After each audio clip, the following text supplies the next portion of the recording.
আমরা এই সারা দেশের মানুষের কাছে স্বল্প মূল্যে এই ল্যাপটপ বা ডেস্কটপ পিসি এগুলো পৌঁছে দেওয়ার জন্যই আমাদের এই জার্নিটা শুরু হয়। আমরা ২০০০ আমাদের প্রতিষ্ঠান ২০১২ থেকে শুরু হয়। ওই জায়গাতে অনেকগুলো সার্ভিস ছিল। মানে হার্ডওয়্যার রিলেটেড কর্পোরেটের সার্ভিস দিতাম, তারপর সেল করতাম। মানে অনেকগুলো সার্ভিস ছিল। আমার ব্যাকগ্রাউন্ডটা হচ্ছে আমি রাজশাহী বিশ্ববিদ্যালয় থেকে পড়াশোনা শেষ করে ল্যাপটপ ব্র্যান্ড এসার নিয়ে কাজ শুরু করি। ওইটা খুব প্রমিনেন্ট একটা ব্র্যান্ড এবং ল্যাপটপ ব্র্যান্ড এসারটাকে বাংলাদেশে আমরা এস্টাবলিশ করি।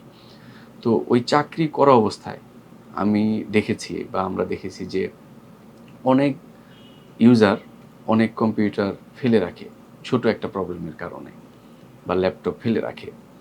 তো আমরা যেটা বুঝলাম যে ল্যাপটপ তো আর এখন বিলাসী পণ্য না। ল্যাপটপ এখন খুবই দরকারি একটা পণ্য, যে আপনি প্রত্যেকটা মানুষের ল্যাপটপ লাগে, প্রত্যেকটা স্টুডেন্টের ল্যাপটপ লাগে এবং সাধারণ কাজ যারা করে তাদেরও এখন ল্যাপটপ লাগে। তো আমরা দেখলাম যে অনেক মানুষ তারা এই টাকাটা এইভাবে নষ্ট করে রাখছে, মানে ফেলে রাখছে।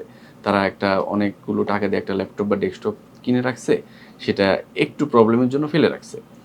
তারপর 2016-তে এসে আমরা স্বাধীন অফার নামে একটা অফার দিলাম, যে যে কোনো ল্যাপটপ বা ডেস্কটপ পুরনো হোক নষ্ট হোক এক্সচেঞ্জ করে অপেক্ষাকৃত ভালো ল্যাপটপ বা পিসি নিতে পারবে টাকা অ্যাড করে। এটা 2016-তে আমরা শুরু করি। আমরা প্রচুর সাড়া পাই, প্রচুর নিউজ হয় এটা নিয়ে।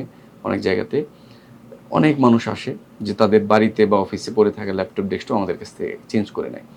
তখন থেকে যাত্রা শুরু। এরপর 2020-21 ওই সময়টাতে আপনি তো দেখেছেন যে করোনার সময় ল্যাপটপ আরও প্রয়োজনীয় পণ্য হয়ে ওঠে। তখন আরও চাহিদা বাড়ে ল্যাপটপের, এবং এমনও হয়েছে যে একই বাসায় আমরা দেখেছি যে ৩টা-৪টা ল্যাপটপ ব্যবহার করছে। 2 স্টুডেন্ট, 2 জন বাচ্চা 2টা ল্যাপটপ নিয়ে ক্লাস করছে। আবার বাবা ল্যাপটপে কাজ করছে, মা ক্লাস করছে। এরকম ল্যাপটপের চাহিদা আরও বেড়ে যায়। এবং তখনও আমরা এই স্বল্প মূল্যে ল্যাপটপ সরবরাহ করি, এক্সচেঞ্জ করি, বাড়িতে পড়ে থাকা নষ্টগুলো আপগ্রেড করে দিই। 2021-এ এসে একটু ভাটা পড়ে বিজনেসে, যে ক্রাইসিস একটু থাকে।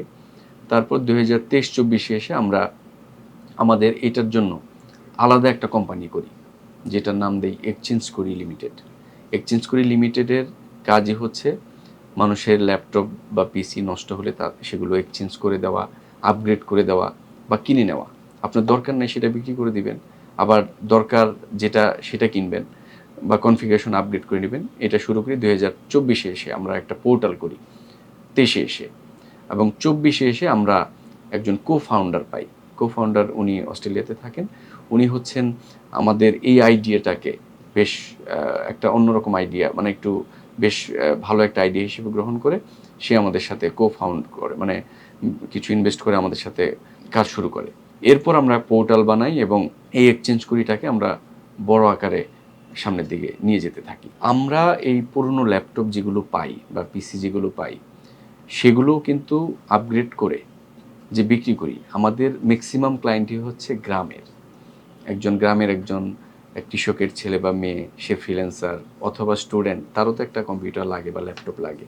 আমাদের এই পুরনো ল্যাপটপ বা ডেস্কটপগুলো কিন্তু গ্রামে বেশি যায়, একদম উপজেলা লেভেল পর্যন্ত যায়। তো এই সুবাদে আমাদের একদম প্রত্যন্ত গ্রামের একজন ফ্রিল্যান্সার বা স্টুডেন্ট বা ছোট ব্যবসায়ী, তাদের সাথে কিন্তু আমাদের এই ইন্টারাকশন হচ্ছে।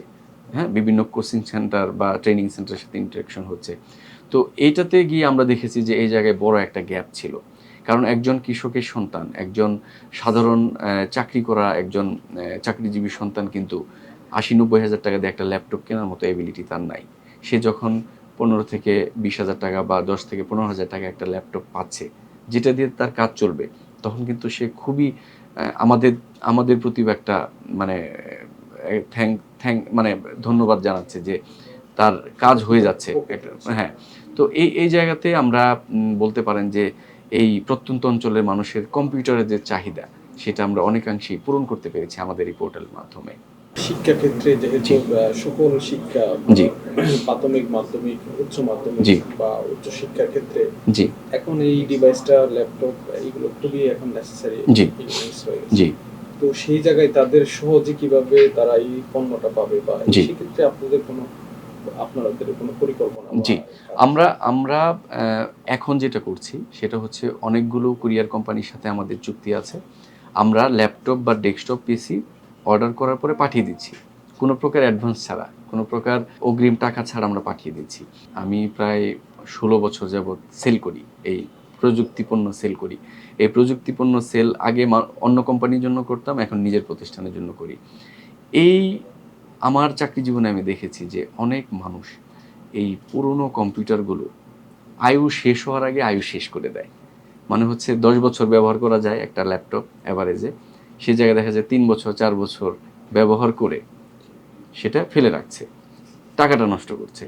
তো সেই জায়গাতে আমার মনে হলো যে এই ল্যাপটপগুলো দিয়ে যদি একটু আপগ্রেড করে আরেকটা ল্যাপটপ নিতে পারে, তাহলে কিন্তু তার যেমন টাকা বাঁচবে, সেমভাবে আমাদের পরিবেশের জন্য একটা একটা বন্ধুত্বপূর্ণ আচরণ হবে, যে বর্জ্য কমে যাবে।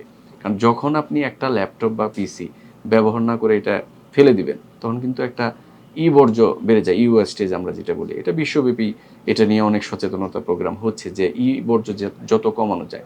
তো আমরা কিন্তু ওইভাবে বর্জ্যও কমাচ্ছি, আবার কাস্টমারের কম খরচে সে একটা সলিউশনও পাচ্ছে।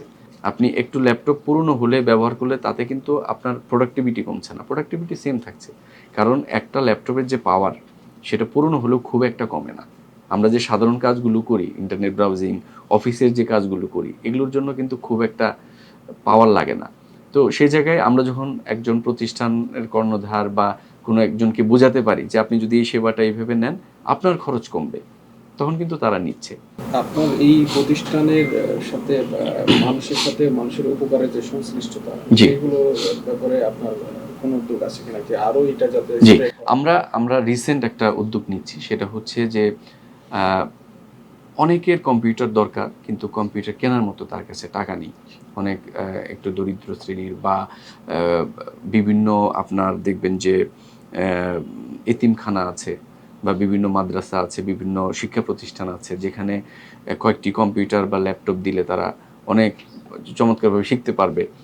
আমরা তাদেরকে সেবা দেওয়ার জন্য, তাদেরকে বিনামূল্যে কম্পিউটার বা ল্যাপটপ দেওয়ার জন্য আমরা যেটা করছি সেটা হচ্ছে একটা কর্পোরেট সোশ্যাল সিএচআর অ্যাক্টিভিটি, মানে কর্পোরেট সোশ্যাল রেসপন্সিবিলিটির অংশ হিসেবে আমরা যেটা করছি, যেসব প্রতিষ্ঠানে পুরনো ল্যাপটপ ডেস্কটপ পড়ে আছে তাদেরকে আমরা রিকোয়েস্ট করব যে আপনাদের ওখানে নষ্টগুলো ফেলে না রেখে আমাদেরকে দিন।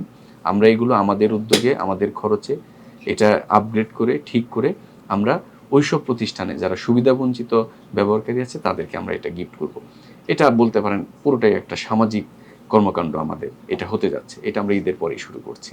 তরুণদের জন্য কোনো বা শিক্ষার্থীদের জন্য কোনো পরামর্শ আছে কিনা? তাদের প্রতি বার্তা হলো যে অনেক সময় বুঝতে পারেন না, যে বেশি টাকা খরচ করে ফেলেন যে কোন কাজের জন্য কোন ল্যাপটপ কিনবেন বা কোন পিসি কিনবেন।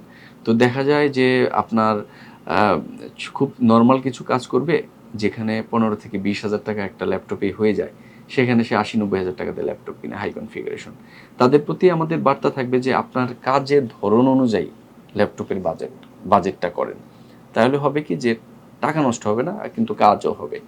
যখন আপনি আবার ইনকাম করবেন, যেমন ফ্রিল্যান্সার যখন ইনকাম করে বা একটা স্টুডেন্ট যখন চাকরি পায়, তখন একটু ভালোটা নিল, কিন্তু শুরু অবস্থায় বেশি দামি কম্পিউটার দরকার হয় না। এটাই আমি বলতে চাই তরুণদের উদ্দেশ্যে। আইটি সেক্টরে উদ্যোক্তা হওয়ার জন্য প্রথমত যেটা দরকার হবে যে শিখতে হবে অনেক কিছু। বিশেষ করে যেমন আমি চাকরি করা অবস্থায় অনেক কিছু শিখেই কিন্তু এখন কাজগুলো করছি। অনেকে আছে যে কোনো কিছু না শিখে না বুঝে জাস্ট একটু ব্যবসায়ী, আমি এটা পরিচয় দেওয়ার জন্য ব্যবসা শুরু করে। এটা ঠিক না।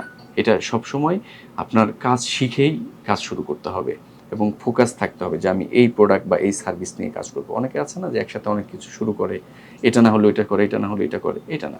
এটা ফোকাসটা ঠিক রেখে যে আমি প্রযুক্তি পণ্য নিয়ে কাজ করব, তাহলে প্রযুক্তি পণ্যের যা কিছু আছে এটা নিয়েই পড়াশোনা, এটা নিয়েই রিসার্চ, এটা নিয়েই গবেষণা করে আস্তে আস্তে শুরু করতে হবে। আর সবচেয়ে ভালো হয় আপনি যদি কোনো একটা প্রতিষ্ঠানে 1-2 বছর কাজ করে কাজটা শিখেন, তাহলে ব্যবসা শুরু করলে ওই ব্যবসায় সফলতার হার বেশি থাকে। আমি একটা ল্যাপটপ বা কম্পিউটার যে কনফিগারেশন, যে মান বা এটার কোয়ালিটি সব কিছু মেনটেন করে একটা প্রাইজে আমি বিক্রি করছি। তো সে জায়গাতে একজন নর্মাল দোকানদার, তার কোনো মিশন ভীষণ নাই, তার ভালো সার্ভিস দেওয়ারও কোনো অ্যাবিলিটি নাই বা ইচ্ছা নাই, সে আমার চেয়ে একটু কম দামে বিক্রি করছে। এই ধরনের কিছু অসম প্রতিযোগিতা আছে যেগুলো হলো আমাদেরকে পীড়া দেয় অনেক সময়। তাছাড়া খুব একটা মানে খারাপ দিক আমি পাইনি, বরং ভালো দিকে বেশি পাই যে আমরা একদম প্রত্যন্ত অঞ্চলে একটা সুবিধাবঞ্চিত ইউজারকে একটা স্বল্প মূল্যে কম্পিউটার দিতে পারছি। এটা আমাদেরকে যে আনন্দটা দেয়, সেই হিসেবে ওই পীড়াটা আমাদেরকে খুব একটা কাজে লাগে না। প্রথমত হলো আমাদের ২টা সার্ভিস। একটা হচ্ছে যে এক্সচেঞ্জ বা আপগ্রেড করে নিতে পারবে। আরেকটা হলো সরাসরি কিনতে পারবে বা বিক্রি করে দিতে পারবে। এই কয়েকটা সার্ভিস আমাদের। তো সেক্ষেত্রে কেউ যদি আমাদের কাছে বিক্রি করতে চায়, তাহলে তার ল্যাপটপটা কত দাম হবে? এটা তো একটা চ্যালেঞ্জ থাকে। ধরেন যে ঢাকা শহরে জ্যাম-ট্যাম পার হয়ে নিয়ে আসলো, কিন্তু তার আশানুরূপ দাম পাইল না। তাহলে তো আর ওনার মন খারাপ হবে। এইজন্য আমরা একটা পোর্টাল করেছি exchangequery.com। exchangequery.com এ তার ল্যাপটপের বিস্তারিত দিবে, ছবি দিবে, কনফিগারেশন দিবে। আমরা দেখে তাকে ফোন করে একটা প্রাইস বলবো বা এসএমএস করে দিব। সে যদি এগ্রি হয়, তাহলেই সে আসবে। এটা হচ্ছে বাই সেল করার জন্য বা এক্সচেঞ্জ করার জন্য। আর ঢাকার বাইরে থেকে কেউ যদি কিনতে চায়, তাহলে আমাদের পোর্টালে গিয়ে যা শুধু অর্ডার করলেই আমরা ল্যাপটপ বা ডেস্কটপ পাঠিয়ে দিব কুরিয়ারের মাধ্যমে। সে ল্যাপটপ বা ডেস্কটপ 10 মিনিটস চালাবে, দেখবে, সব কিছু ঠিক থাকলে তারপরে পেমেন্ট করবে। তার এই ভয় থাকবে না তাকে একটা খারাপ জিনিস দিচ্ছি, সেই সুযোগ এখানে নাই। আমাদের এই জিনিসপত্র রিইউজের জন্য একটা সচেতনতা দরকার। এটা সারা বিশ্বে এখন হচ্ছে, উন্নত কান্ট্রিগুলোতেও হচ্ছে যে একটা পণ্য বেশি বছর বা বেশি দিন কিভাবে ব্যবহার করা যায়, এটা নিয়ে কিন্তু সারা বিশ্বে এখন কাজ হচ্ছে। আমাদের মধ্যে এই সচেতনতাটা কম, যে একটা পণ্য একটু নষ্ট হলে আমরা ফেলে দিচ্ছি বা করে দিচ্ছি। সেটা যেন মানুষের মধ্যে এই সচেতনতাটা তৈরি হয় যে একটা পণ্য অতি অতি মানে অনেক বেশি দিন পর্যন্ত যেন কিভাবে ব্যবহার করা যায়, এই বিষয়ে যেন সচেতনতা ক্রিয়েট হয়। তাহলে কিন্তু আমাদের মতো কান্ট্রিতে অনেক উপকার হবে, অনেক মানুষের উপকার হবে। এটাকে বলে সার্কুলার ইকোনমি, যে একটা পণ্য নতুন বানানোর চেয়ে ওইটাকে আরও বেশি দিন কীভাবে ব্যবহার করা যায়, সেই দিকে আমাদের আগাইতে হবে। বিশেষ করে আমাদের মতো কান্ট্রির জন্য আরও বেশি, কারণ টাকা পয়সার তো ইস্যু, তাই না? ওইটা হলে কিন্তু মানুষের উপকার হবে।